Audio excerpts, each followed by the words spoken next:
you are heading down under to Australia for the first time for a tour. Tell us a little bit about how this tour has come about and how you feel about heading down to Australia for the first time. Yeah, I mean, this tour has been postponed, I think, 3 times. It was originally supposed to take place in 2019 to sort of celebrate the 20th anniversary of one of our albums. And so, yeah, I mean, we've never been there, which is kind of hard to believe after touring for 30 years or, give or take. And so, of course I said yes because, it's rare at this point in my career as a musician and band member to have a new thing in front of me. And so to go to a place that we've never been to and play for people that have never seen us seemed to be like a really exciting thing to have happen. But then it just kept getting postponed because of COVID. So here we are finally in, almost 2023. And fingers crossed this thing doesn't get postponed again. Yeah. How disappointing has that been for you over the last couple of years? Because I can imagine a lot of your shows have been postponed or cancelled. How that COVID time must have been a really, really tough time for you. Yeah, I mean, it came with different ups and downs. I mean, at the beginning, from a personal perspective, I was kind of like relieved to have an excuse to do nothing.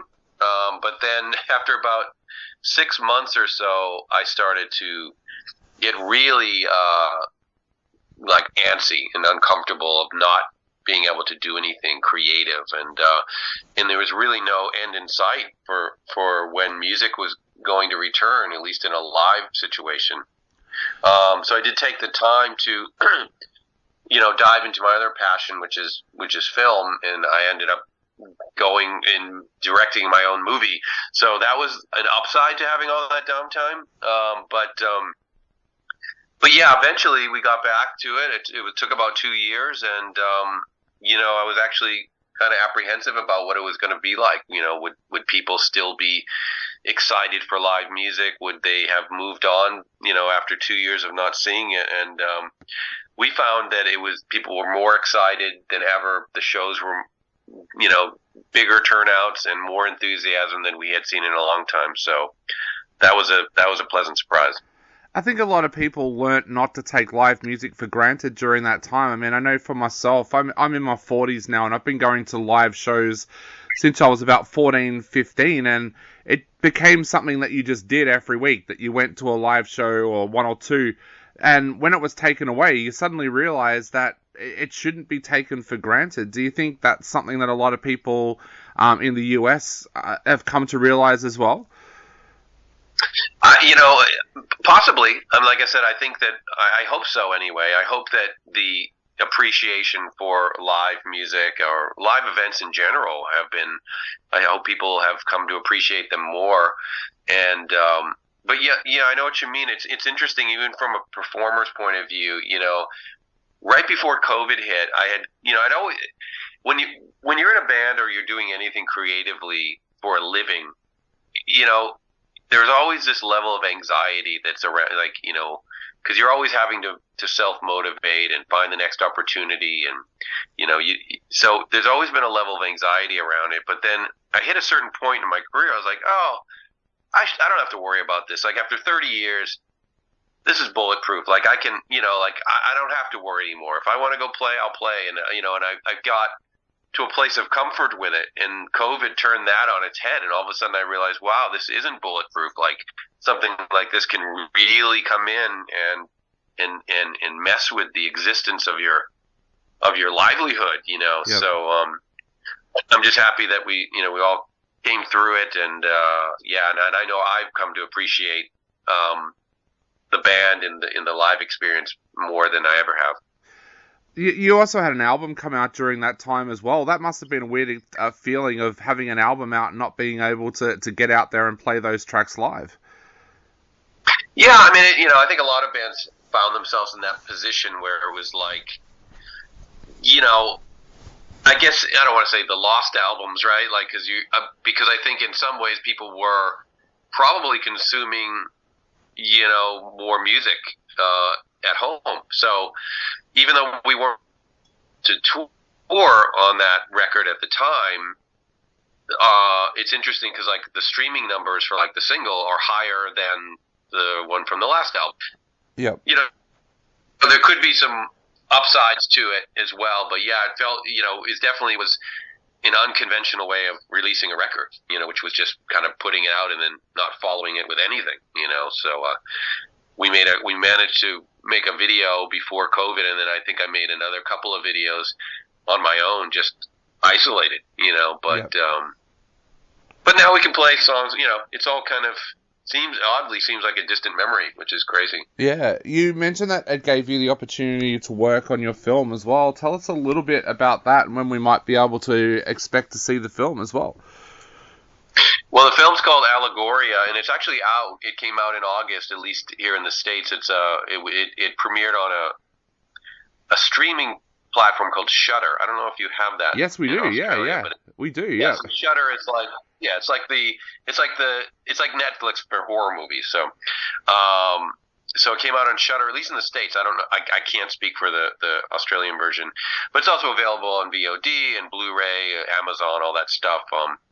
And it's sort of a horror anthology-esque movie, dealing with different art forms, acting, music, painting, and etc. About how those, the obsessions of artists can manifest in very horrible ways through monsters and demons and death. So, but yeah, if anybody gets an opportunity to check it, please check it out. Definitely. Your music and cinema has always gone hand in hand. Your music is featured in a lot of films over the years. In fact, I think when I was a teenager, a lot of Aussie teenagers discovered your music through the Scream 3 soundtrack, which went to number one here in Australia. Have you always had a little bit of a thrill when one of your tracks has been used on a soundtrack like that? Oh yeah, I love that, and we always have. From the very beginning of the band, when we first signed to a major label, I said to them, I'm like, and this was a time, you have to understand, a lot of bands wouldn't do that. They wouldn't allow their music to be in movies or video games or anything. And I was the opposite. I was like, man, anywhere you can put this stuff, like, put it out. Like, and so, yeah, we have been on more soundtracks than I can count, and, video games. And quite honestly, that's right. You're right. That is where we got discovered by a lot of fans. I have so many people still coming up to me these days going like, man, Tony Hawk Pro Skater, that's where I found you guys, or Freddy versus Jason soundtrack, I found you, and so, and also just have those two worlds cross together, because I am such a, big film and TV fanatic, and just to be a part of those worlds too was always really excited. Plus, you always get to go to the premiere, so that was fun too. It was always the done thing here in Australia when you were a teenager. When a soundtrack came out, and you'd go and grab it, and if all the tracks that you liked, you'd then go out and grab the last album by the band if you really liked their track on the soundtrack. I think a lot of people did that for Scream 3 here, so that's probably why there's so many people my age that are huge fans of yours. That's funny. I didn't realize Scream 3 was such a big movie in Australia. Yeah, well, the soundtrack went to number one just because it had such an amazing bunch of bands on there, especially if you were into alternative music as a kid. Well, there was definitely there was a time in the mid to late 90s, even into the early 2000s, where soundtracks were very music-based, and very music-based meaning like, songs, rock in particular, heavy bands, and all those horror movies, and, it was just such a great opportunity for bands like ourselves and a lot of other bands, and you don't see that as much anymore. It seems to be not a thing, but back then that was a rock soundtrack was what every movie wanted. Yep. Now, bringing it back to the Aussie tour, what are you expecting from these shows? Have you spoken to other bands who have played in Australia to find out a little bit about what Aussie music fans are like at shows? I know anyone that has gone has always said they have an amazing time, but I don't know what to expect. It's kind of nerve-wracking and exciting at the same time to play in front of people that, you've never seen you before. But I think it's a challenge for us and you know, in that regard too, is like if I play in the States, if I play Dallas, Texas, or Los Angeles, I can pretty much tell you within 10 people how many people are going to be in the room, what the crowd's going to be like, what level of enthusiasm. But this is uncharted territory. So I don't know.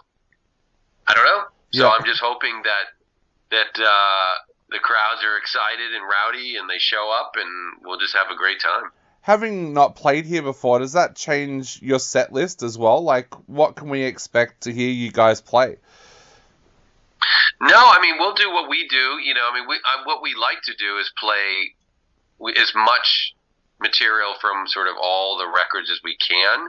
You know, I mean, we have too many albums to play everything that we'd like to play, but, you know, I mean, we have been around a long time, but I don't want to ever rest on material that came out 20 years ago, you know what I mean? Whereas we do play those songs because those are some of our, I guess, most well-known.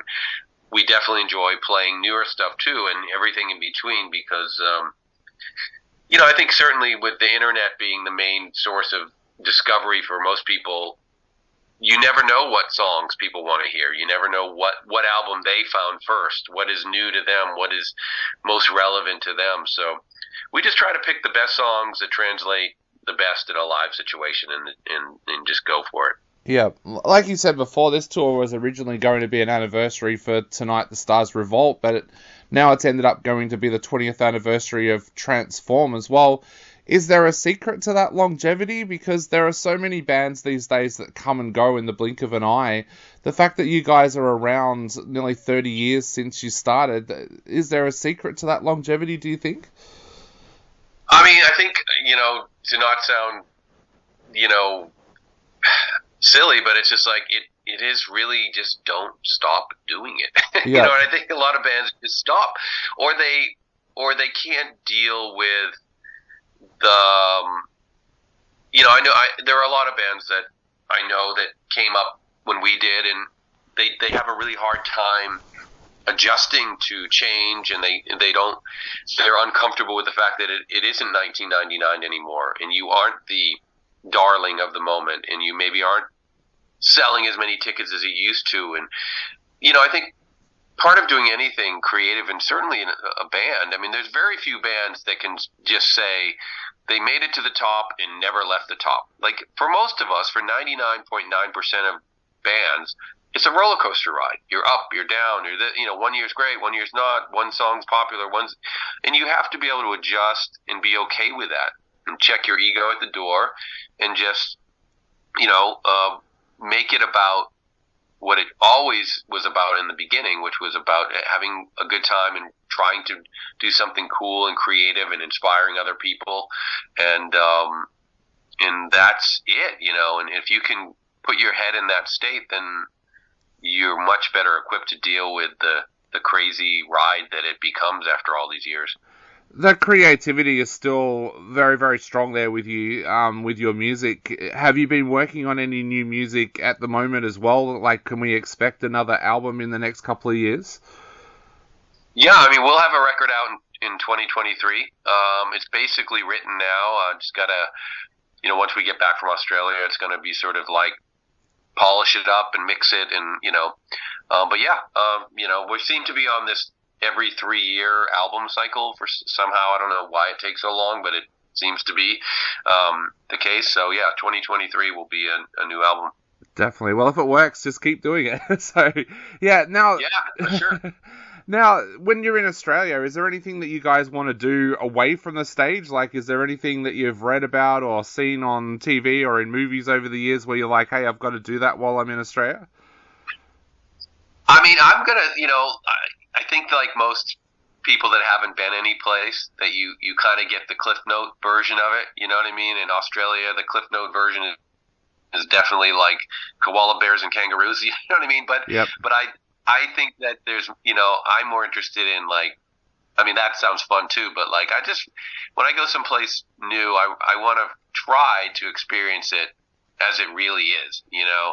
So I will leave it to our hosts there, to guide us and show us some cool things and go to some cool spots, and, you know what I mean? I think that's the fun of it is And interacting with the people too. You know what I mean? Different culture, different part of the world. There's a cool spot here in Melbourne for film lovers that a lot of people don't even know exists, but it's called the Australian Centre of the Moving Image, and it basically chronicles the history of cinema in Australia, and you've got things in there like the Mad Max car, like the original Mad Max car, and things like that. So yeah, for a film buff, that's always something great to check out when you're in Melbourne.